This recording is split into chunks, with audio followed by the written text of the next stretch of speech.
So good morning, everyone.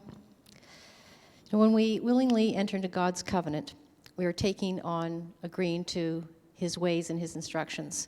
But also there is an amazing provision that he gives us in all sorts of areas. In Exodus 23, it says, "You must serve only the Lord your God. If you do, I will bless you with food and water, and I will protect you from illness. There will be no miscarriages or infertility in your land, and I will give you long, full lives." So there's great provision. And but he's also very practical as well. So the Torah readings today, that's partly what I've sort of received from the Torah readings today. And they're from Exodus 21, verse 1 to 24:18, 2 Kings 12, 1 to 17, and Matthew 17, 22 to 27. So that's what I was saying, the instructions he gives sometimes are very practical instructions. And that includes stewardship, financial or otherwise. And it could be in how our offerings, our contributions. Stewardship also includes making compensation or restitution. So the first reading, that's in Exodus, we'll see a sample of God's instructions about finances. And then we're also going to see Israel agreeing to these instructions by entering into covenant with him.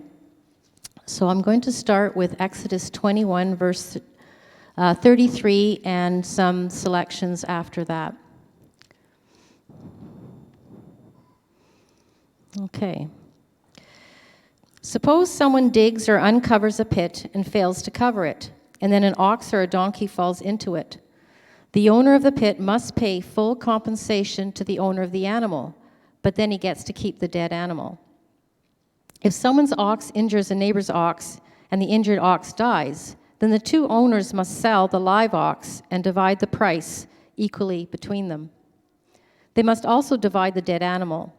But if the ox had a reputation for goring, yet its owner failed to keep it under control, he must pay full compensation. A live ox for the dead one, but he may keep the dead ox. If someone steals an ox or sheep and then kills or sells it, the thief must pay back 5 oxen for each ox stolen and 4 sheep for each sheep stolen. A thief who is caught must pay in full for everything he stole. If he cannot pay, he must be sold as a slave to pay for his theft. If someone steals an ox or a donkey or a sheep, and it is found in the thief's possession, then the thief must pay double the value of the stolen animal. And there's a whole series of instructions, and after that, we see Israel accepting the Lord's covenant. So Exodus 24, verse 7, and this is Moses speaking. This is Moses, is he. Then Moses, took the book of the covenant and read it aloud to the people. Again, they all responded, "We will do everything the Lord has commanded. We will obey." Then Moses took the blood from the basins and splattered it over the people, declaring, "Look, this blood confirms the covenant the Lord has made with you in giving you these instructions." Then Moses, Aaron, Nadab, Abihu, and the 70 elders of Israel climbed up the mountain. There they saw the God of Israel. Wow. Under his feet there seemed to be a surface of brilliant blue lapis lazuli, as clear as the sky itself. And though these nobles of Israel gazed upon God, he did not destroy them. In fact, they ate a covenant meal, eating and drinking in his presence. So the next reading, the half-Torah reading, that's in 2 Kings chapter 12. We see another aspect of financial stewardship. So it's not only about putting things in the right hands for a purpose, but also about accountability and making corrections or adjustments if the purpose is not being served. And I'm going to read 2 Kings 12, verses 1 to 12. Joash began to rule over Judah in the 7th year of King Jehu's reign in Israel. He reigned in Jerusalem 40 years. His mother was Zibiah from Beersheba. All his life, Joash did what was pleasing in the Lord's sight, because Jehoiada the priest instructed him. Yet even so, he did not destroy the pagan shrines, and the people still offered sacrifices and burned incense there. One day, King Joash said to the priests, Collect all the money brought as a sacred offering to the Lord's temple, whether it is a regular assessment, a payment of vows, or a voluntary gift.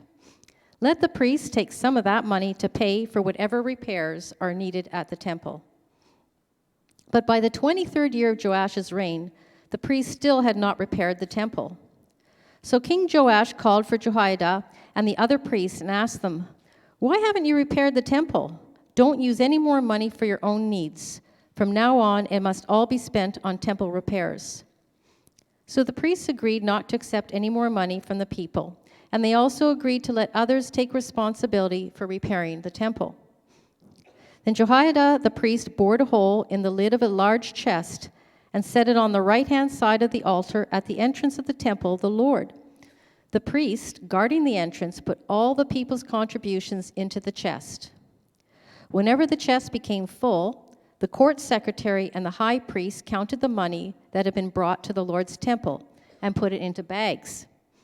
Then they gave the money to the construction supervisors, who used it to pay the people working on the Lord's temple, the carpenters, the builders, the masons, and the stone cutters.